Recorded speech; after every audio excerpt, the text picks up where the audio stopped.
Welcome to Plays and Parlays. I am your host, Wesley, along with my co-host, Mike P, and the guru, Louisiana T.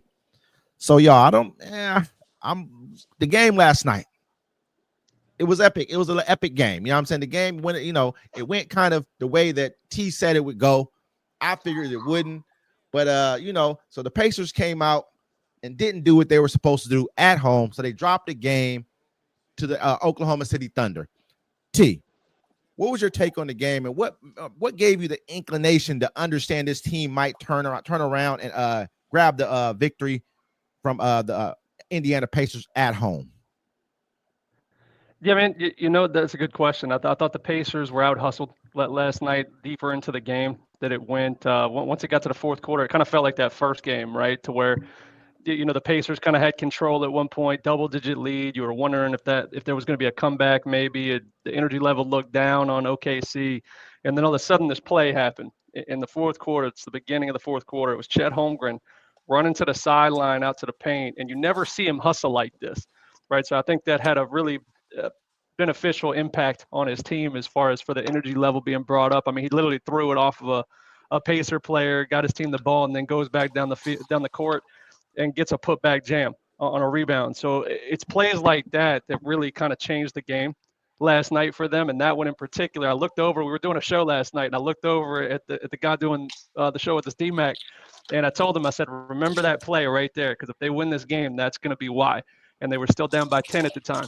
Came back, won the game, and that's what does it. That momentum shift really changes things.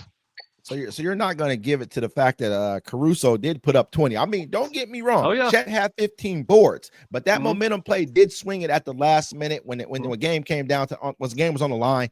That was a huge play. Don't get me wrong. But, I mean, Caruso's 20 points definitely had to help. Chet's 15 boards along with the play, you know what I mean? Because he's not a guy who you want making plays like that. He's an injury-prone guy. No. You don't want him doing anything outside of, catching the ball, shooting the ball, maybe trying to block a shot. If it's easy, he won't come down on someone's ankle, twist his, you know how it goes. You don't want that happening with him. With Mike, I mean, the game, this series right now is tied up 2-2 at this point in time. It's anybody's series. Going back home to OKC, you know what I mean? 2-2. What do you think is going to happen going forward? I mean, what's your take on this? Because you got guys like Jalen Williams stepping up. He had 27 points last night. You know what I mean? You got guys like Shai Gilgeous going to come out and do what he did. Who do you think is going to step up and be the man next game? Right now, all I'm seeing is a dog fight. You know what I'm saying? Like at first, I'm just thinking like, okay, so just gonna handle them. Same thing. Like it's just me underestimating the Pacers game, basically on how it is. Right now, I'm seeing a dogfight. With them being 2-2, I feel like OKC gonna definitely take it at home this next game. But honestly, I could see this going all the way. Honestly, to damn near Game 7. It just depends on how they playing. Both of these teams are fighting. They're really fighting for this ring, and I can honestly respect it. I like how this series is going right now. But right now, I could definitely see OKC handling their business and doing what they need to do the next game at home. Okay, so you're taking OKC at home right now, because I mean honestly, I thought the Pacers were going to knock them out this last game. I thought this was going to go up 3-1. This was pretty much going to be it for it. But I mean, really, to me, they lost the game more than Oklahoma City won it. The Oklahoma City's will to win was greater. At the end of the day, their will to win was stronger. But Indiana was up the entire game. I mean, this isn't like, this was like some type of blowout. OKC was just dominating them. OKC had to scratch and claws way back into the game, the whole entire game. We got to break this down a little bit. I mean, you got guys like Siakam only put up 20 points. You know what I mean? Miles Turner, he hasn't shown up all series. Halliburton had kind of a quasi bad game for him. He still had 5 turnovers last game. I mean, he didn't get close to his triple double type numbers he normally does. Matherin didn't even get any playing time, which we had talked about before. The bench didn't even get any playing time. How do you not give your bench playing time? You got guys like McConnell, guys like Matherin who really produced last game, and you pretty much bench them at this point in time. They both, to me, should have had at least 20, 25 minutes in the game. What do you think, T? Honestly, I was very surprised by the coaching decisions. I know we praised the coaching staff for the Pacers after last game and the adjustments that they were making in game. There were none in this game. But now I will say this, right? From the other side of the standpoint, as far as OKC, SGA took over in the fourth quarter. Okay, And so it's did not that. really too much that the Pacers kind of fell apart either. I know they were a little bit slower at the end of the game. They were kind of a step behind on the jumpers. They were hitting the hand a lot, going up on these ticky-tack fouls. But SGA really took over in the fourth. He Yeah, scored 15 of his definitely. points in the fourth. But to your point about Caruso, that was the glue for the entirety of the game, I felt like, that really kind of held OKC in and kept them in it until SGA can catch on and go on that hot streak run in the fourth and really take over. So I think he is the guy that really did give them that energy. And then you add Chet, Jalen. I mean, everybody did their job for Yeah. OKC to really steal a win on the road that they had to win, right? That was a must-win game, we said, I mean, and they won. He had 20 points, 5 steals, Caruso. I mean, he shot 77% from the field, 7 for 9. Now that's, I mean, you know, it's just he was just efficient. He was efficient. He plays great. I mean, if you add that in with his defense, he got 5 steals. He pretty much was McConnell last game. He came in and did what he did for them last game. They needed this home win right here. This home win. This wasn't a, oh, maybe we might need to win this game. You had to win this game, and they came in, showed, and proved, but they did not prove to me that they could dominate the Pacers. Mike, this is what this is kind of what we're looking at right here in this series. To me, the Pacers have shown there's no team out there who have shown like that they can come in and say, I'm gonna take this game from you. This is what it is. They haven't shown that to me. What do you think, Mike? I mean, going to next game, I might still have to. I mean, yeah, the swing is going to go more towards the Thunder because they're at home. They have the momentum. They won the last game. But to me, no one's showing that they can just break the Pacers right now up until this point. I mean, I can agree with that. I could definitely agree with that. I could say, honestly, it's just the team effort with them working together. Honestly, I don't think it's going to be just one person that's going to be able to do basically like how we're seeing the Pacers doing, where as far as like there's always somebody that's in that game that's going dumb. I don't see that. But then if they work the right way, how they do as a collective, like they usually do with the same fundamentals, I mean, they could do it. And it's always about the atmosphere. It's always about you being at home, that comfortability that comes with it. It's going to be. Let me pose this question to you. Let me pose this question to you, Mike. So if the Pacers do take the first game, what kind of chances do you give for them winning the series?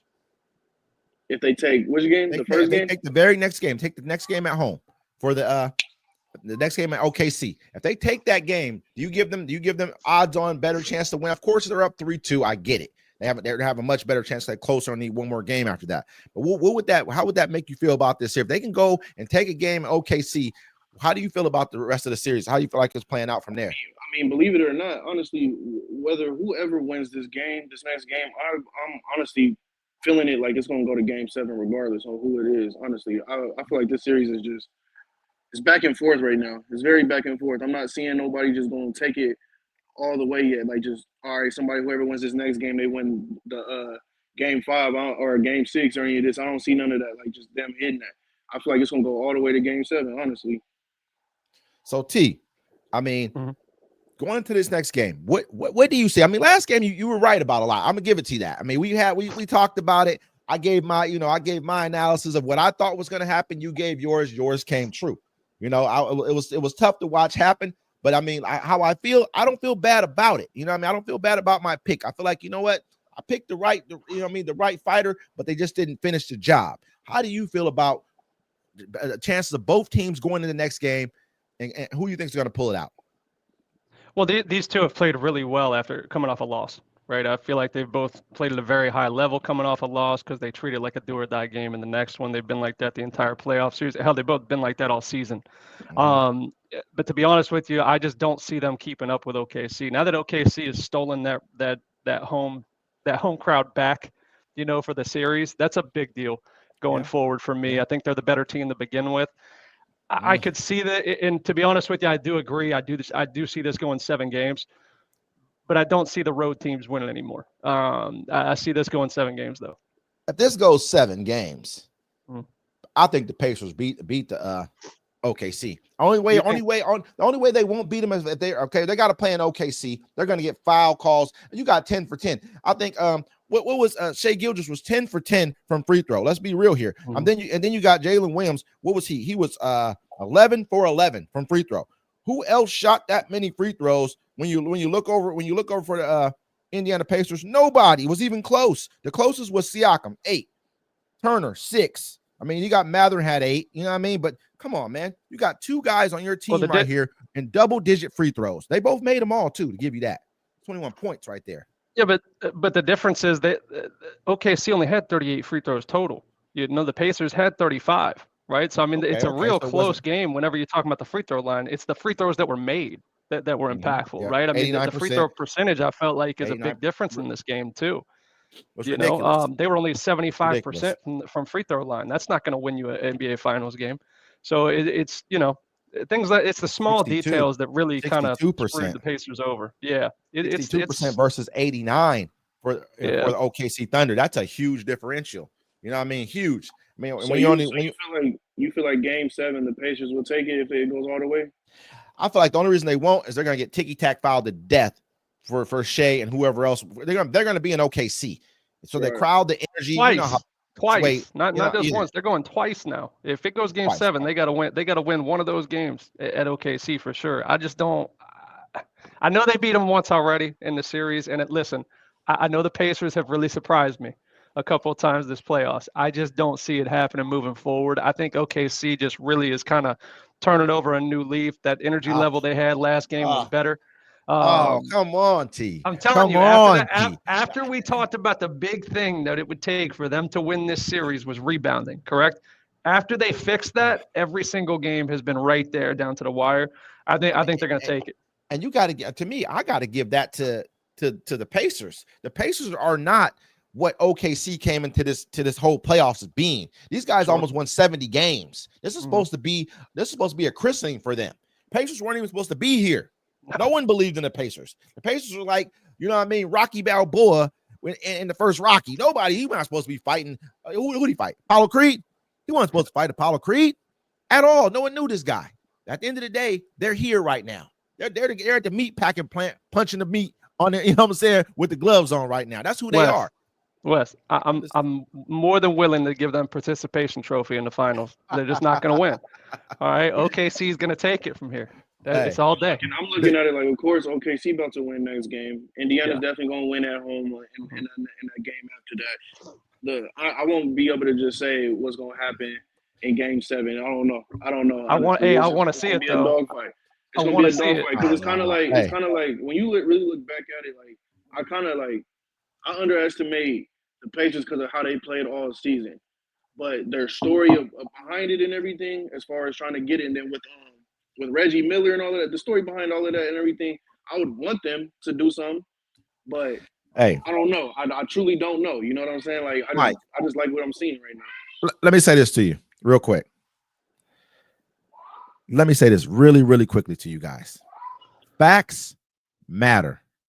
That's all it is. Facts matter. The fact of the matter is, in the last 3 minutes of the game, I think they were up 103-99 with like 2 minutes and something left in the game. Yep. This was not like a OKC. OKC was down most of this game. They tied it up late into the fourth quarter.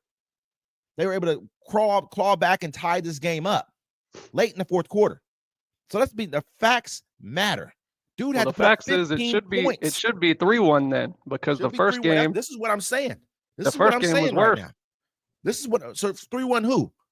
It could be 3-1 the opposite way because OKC had game 1-1. OKC had game 1-1. They threw it.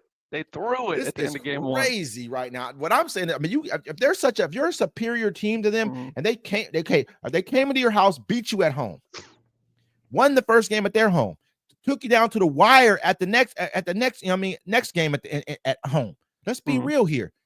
They're not showing me that they're a dominant team with this. I don't see dominant play from their players. I seen dominant play from SGA. Who else? Have we seen? Who's dominating on the Pacers? I've seen dominant play from Halliburton more than once. I've seen dominant play from Obi Toppin more than once. You know what I mean? As far as a bench player, not saying that he's coming in there killing the game. He's shown that he put up 17 last game. I think he had 17 and 17 and 8 coming off the game he had before that. If he can come out and produce again, and if any of those other guys really shows up, if Halliburton had truly given him 24 points, if Siakam had given him 24 game, where I understand if it was a fifth, all of us would be drunk. I get it. You know what I mean? Seriously. But I don't see this team. This OKC team has not shown me dominance on that level. They have not done that with this Pacer team at all. So that's just my personal take on it. can I say they're going to come out and beat them next game? No. But do I feel like they will? I feel like they have a great chance of doing so. That's just how I feel about it. But you confident in them getting the series though, basically though, right? It's tough because they got 2-1. 2 games at home for OKC versus one versus them. They should have taken that last game. That would have sealed the deal. They were you had the chance to put the nail in the coffin last game. That you really did. And they blew it. They scored 1 point in the last like 2 minutes, almost 3 minutes of the game, man. And scored one, which was a free throw by Mathurin. This guy, to me, I'm gonna be honest. I gotta question that guy right now. I got questions for Mathurin. Somebody should be asking him some of those questions. You missed 3 free throws in a row. 3 of them, which would have had you guys within probably 2 points or something of the game at that point in time. You know what I'm saying? But you missed the other free throw, would have got you guys within at least 3. Got you guys with at least 3. You missed the free throw. Then all of a sudden you do some weird foul, which I'm like, man. And then they give you, I think they give him like a tech for that or something. I don't know if it was for that, but they got some kind of a free throw right after that. I know that OKC had a free throw, like a free throw. You know what I mean? So you're helping these guys win this game at the end of the day. That's how I looked at it. Like, don't get me wrong, he did great the game before that, but this game, I don't know what he was doing at the end of this game. This game, he kind of blew it a little bit for his team. That's how I feel. And you guys only scored 1 point. It wasn't just on him. It was on the entire team. He scored 1 point. Go ahead. He never really had a chance to get his feet really on the floor, man. I mean, he only played 14 minutes. He never really had a chance to get a feel for the game like he normally does. It didn't look right with the managing of the minutes for this game. It kind of looked like to me what Thibodeau did with game 4 for the Knicks in the last series against the Pacers. You know, it's kind of like he took a page out of that playbook because the bench wins you game 3. We talked about this the other night. The bench won you the game in game 3. They really gave you that energy shot, that energy boost you needed to take over. And then you manage their minutes like this to where each of them get 14 max. That just doesn't make any sense to me. Yeah, it's crazy. It's crazy. It doesn't make any sense to me either. You have a better bench, I think, right now. They're playing better than than OKC. So you do need to get those guys some time. I don't know what happened with. I don't know how they didn't their shot selection, like you said, was poor in the last 3 minutes of the game. There's no way, man. You guys got to take it to the hoop, try to get some easy baskets, play the clock, win the game. That's all you guys need. I know it's not that easy, but that's what they should have been focused on. You guys are NBA players. It is what it is. But I'm going to leave it. You guys want to say anything else about this? Because right now I'm kind of frustrated about the game. I'm thinking next game, me personally, honestly, I'm hoping the Pacers pull this off. And I wasn't even a Pacers guy. I wasn't. No. But they made a believer out of me. So, Mike, you got anything you want to say about this game? No, I'm just gonna keep watching and see what it do. I'm done making predictions at this point because it just keep being something that's unexpected every time. So I'm just keep watching the unexpected. T. OKC's winning game 5. That's all I'm gonna say at this point. OKC's gonna take it. We'll reconvene after that. We'll give you all the analysis after that. And this is Plays and Parlays, and we'll be back at you guys.